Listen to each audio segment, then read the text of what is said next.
નમસ્કાર, YNN ન્યૂઝમાં આપનું સ્વાગત છે। સમાચારમાં વાત કરીએ તો શિનોર તાલુકાના મોટા ફુફડિયા ગામમાં મોડી રાત્રે આગની ઘટના સામે આવી છે। ગામના ડોક્ટર આંબેડકર ફળિયા વિસ્તારમાં આવેલા એક વાડામાં અગમ્ય કારણોસર આગ ભભૂકી ઉઠતા ભારે અફરાતફરીનો માહોલ સર્જાયો હતો। જોકે સ્થાનિક લોકોની સતર્કતાને કારણે આગ પર સમયસર કાબુ મેળવી લેવાતા મોટી જાનહાનિ ટળી હતી। શિનોર તાલુકાના મોટા ફુફડિયા ગામના ડોક્ટર આંબેડકર ફળિયામાં ગત રોજ રાત્રે આશરે 10 વાગ્યાના અરસામાં રહેણાંક મકાનના પાછળના ભાગે આવેલા વાડામાં અચાનક આગ લાગી હતી। આગ લાગતાની સાથે જ આસપાસના વિસ્તારમાં દોડધામ મચી ગઈ હતી અને સ્થાનિક લોકોએ તાત્કાલિક આગ ઓલવવાના પ્રયાસો હાથ ધર્યા હતા। ઘટનાની જાણ કરજણ તથા ડભોઈ ફાયર બ્રિગેડને કરવામાં આવી હોવા છતાં ફાયર વિભાગની કોઈ ટીમ ઘટનાસ્થળે પહોંચી ન હોવાનો સ્થાનિકો દ્વારા આક્ષેપ કરવામાં આવ્યો છે, જેને કારણે ગ્રામજનોએ સ્વયં પાણીનો મારો ચલાવી અને અન્ય સાધનોની મદદથી આગ ઉપર કાબુ મેળવવાનો પ્રયાસ હાથ ધર્યો હતો। સ્થાનિક લોકોની મહેનત અને સમય સૂચકતાને કારણે આગ વધુ ફેલાતી અટકાવવામાં સફળતા મળી છે। આ ઘટનામાં કોઈ જાનહાનિ કે ઇજાગ્રસ્ત થયાની માહિતી સામે આવી નથી। જો કે આગ લાગવાના ચોક્કસ કારણો હજી સુધી જાણી શકાયા નથી। આ ઘટનાને પગલે સ્થાનિક લોકોએ શિનોર તાલુકામાં કાયમી ધોરણે ફાયર બ્રિગેડની સુવિધા ઉપલબ્ધ કરાવવા અને ફાયર વિભાગનું વાહન ફાળવવાની માંગ ઉઠાવી છે, જેથી ભવિષ્યમાં આવી આપત્તિજનક પરિસ્થિતિમાં તાત્કાલિક મદદ મળી શકે। કુનાલ દરજી, શિનોર। શું નામ છે આપનું? શું બનાવ બન્યો હતો? મારું નામ રોહિત મનુભાઈ અંટોલભાઈ, મોટા પોપરિયા, તાલુકો શિનોર। અહીંયા પરમાને રોહિત ફળિયું અમારું આવેલું છે, ત્યાં અગ્નિ લાગેલી હતી।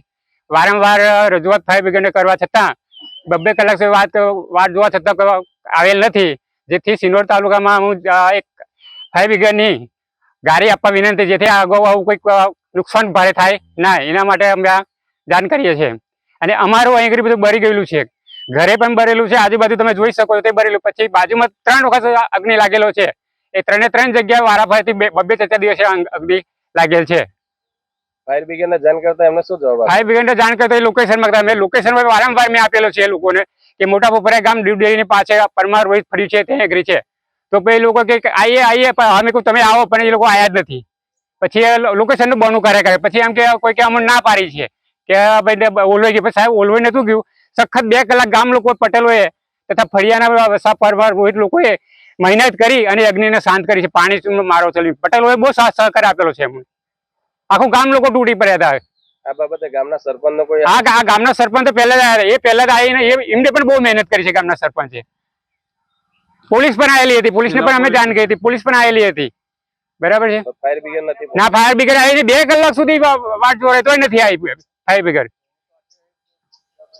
શું નામ છે આપનું? મારું નામ રોહિત ગીતાંજલિ કિરીટભાઈ છે। મારા ઘરના પાછળ એક મોટી આગ લાગી હતી, તો અમે ફાયર બ્રિગેડને ફોન કર્યો, તો વારંવાર ફાયર બ્રિગેડને ફોન કરવા છતાંય ફાયર બ્રિગેડ અહીંયા પહોંચી નહોતી શકી। અમે પહેલા કરજણ થયો ફોન, તો કરજણથી એવું કીધું કે તમારે ડભોઈ લાગે, ડભોઈથી એવું કીધું કે આવીએ છે, એવી રીતે ફોન કર્યો। તો પછી કે અડધા રસ્તેથી અમે પાછા વળી ગયા, તો કે કોઈનો ત્યાંથી ફોન આવ્યો કે અહીંયા આગ ઓલવાઈ ગઈ છે, પણ અહીંયા આગ ઓલવાઈ નથી। સતત 10 વાગ્યાથી 1 વાગ્યા સુધીને આગ ચાલી હતી, તો બધા ગામના લોકો થઈને આગ ઓલવી છે।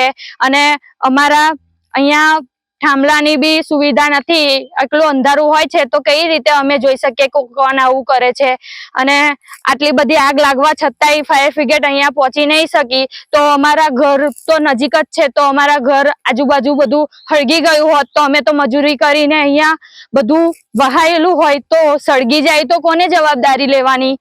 અને આ ફાયર બ્રિગેડ કેમ આવી ના શકે? અહીંયા 2 જગ્યાએ અમે ફોન કર્યો, એક કરજણ કર્યો, એક તે ડભોઈ કર્યો, તો બી એવું કે છે કે અમને ના પાડી છે ત્યાંથી। અહીંયા કરજણ કર્યો તો કે અમને આઘું પડે, તમે ડભોઈ ફોન કરો, ડભોઈ બી ફોન કર્યો તો આવું કહી શકે છે। તો હવે અમે શું કરીએ? આટલી બધી આગ લાગવા છતાં બી કોઈ અહીંયા પહોંચી ના શક્યું, તો પછી આટલી મોટી આગ લાગે તો અમે કઈ રીતે એને ઓલવી શકશું? આટલા બધા ગામના પટેલો, પછી અમારા ઘરના, પછી આખા ફળિયાના બધા આવીને અહીંયા આગ ઓલવી છે, એમનો ખૂબ ખૂબ આભાર। Subscribe now and press the bell icon. Never miss an update.